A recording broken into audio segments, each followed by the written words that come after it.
एक देवराज नाम का ब्राह्मण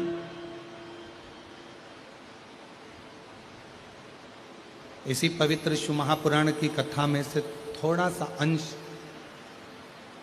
ले लेते हैं।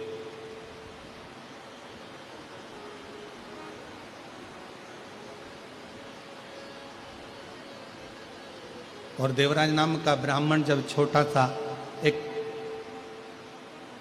24,000 श्लोक के इस शिव महापुराण में से एक थोड़ा सा अंश लेकर भगवान शंकर के कैलाश धाम में जाकर निवास कर सकते हैं, तो क्या आप और हम इस पवित्र शिव महापुराण में से कुछ ग्रहण कर कर भगवान शंकर के अपने नहीं बन सकते?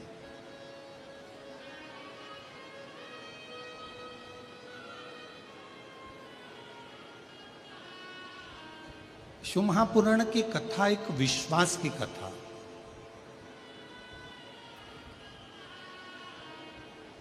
जिसमें सबसे ज्यादा जरूरी है आपका भरोसा, आपका विश्वास, आपकी दृढ़ता।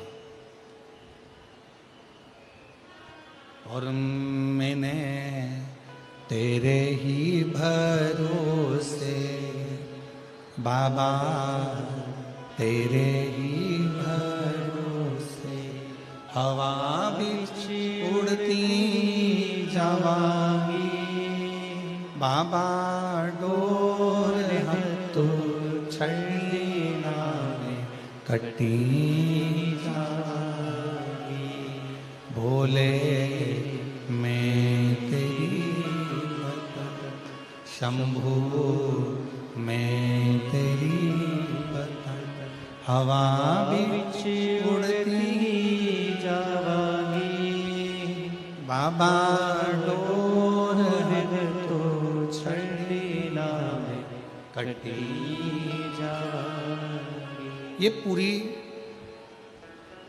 शिव महापुराण की जितनी कथा है, एक अविरल विश्वास की कथा।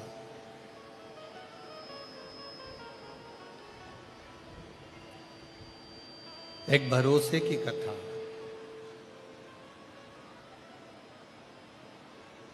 पांच दिन की कथा में, 5 दिवसीय कथा के अंतर्गत अब आपके हृदय में कितना विश्वास, कितना भरोसा, कितनी दृढ़ता आपके अंदर आती है, ये आप ही जान सकते हैं। और ये निश्चित है, यदि ये 5 दिवसीय शिव महापुराण की कथा आपने हृदय से श्रवण कर ली और जो कामना लेकर आप श्रवण कर रहे हैं, 3 महीने में मेरा देवाधिदेव महादेव आपके भंडार भर ही देता है, ये निश्चित।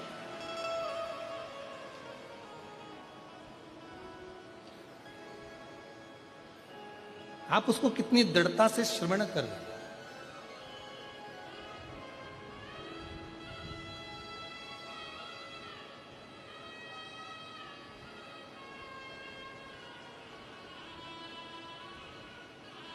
तुलसी बाबा जी ने भगवान शंकर को विश्वास कहा,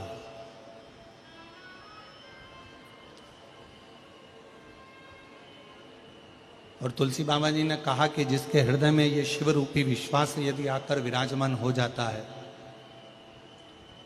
भगवान देवाधिदेव महादेव रूपी विश्वास जिसके हृदय में आकर विराजमान हो जाता है, फिर उसको परमात्मा को ढूंढने के लिए नहीं जाना पड़ता। पंडाल की आवाज खोलो उधर।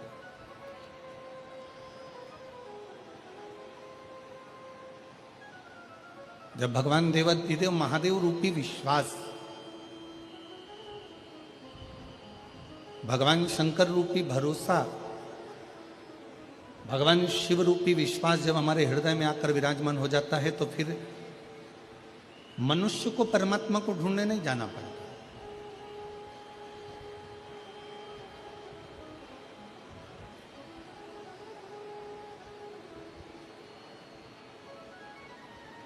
फिर स्वयं देवाधिदेव महादेव भगवान शंकर अपने भक्त को ढूंढने के लिए आते हैं। कहीं भटकना नहीं है। फिर आप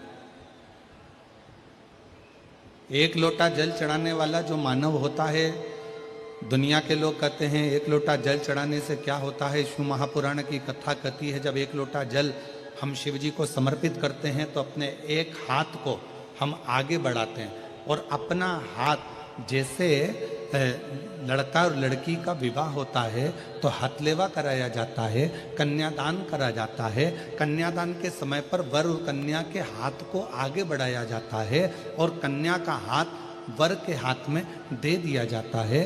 उसी तरह जब हम शिव जी को एक लोटा जल समर्पित करते हैं, अपने हाथ को आगे बढ़ाकर शंकर जी को जल समर्पित करते हैं, उस समय पर आपका और शिव का एक अटूट संबंध बन जाता है और वो संबंध आखिरी दम तक नहीं छूट पाता, अंतिम श्वास तक नहीं छूट।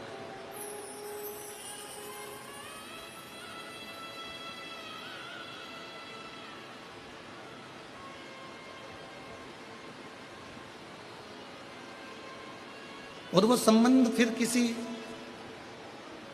व्यक्ति या विशेष से नहीं जुड़ा है।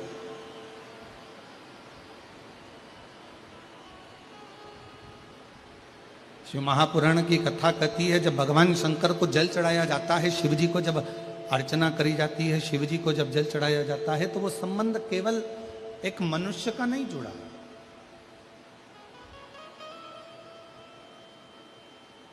शिव जी को जल चढ़ाते समय वो संबंध स्वयं परमात्मा से जुड़ता है।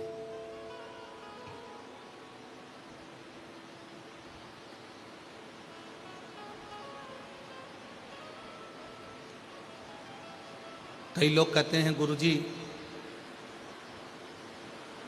क्या नारायण भगवान को भजने वाले को भगवान शंकर को भजना चाहिए? कई लोग कहते हैं भगवान कृष्ण को भजने वाले को क्या भगवान शंकर को भजना चाहिए? कई लोग कहते हैं भगवान शंकर को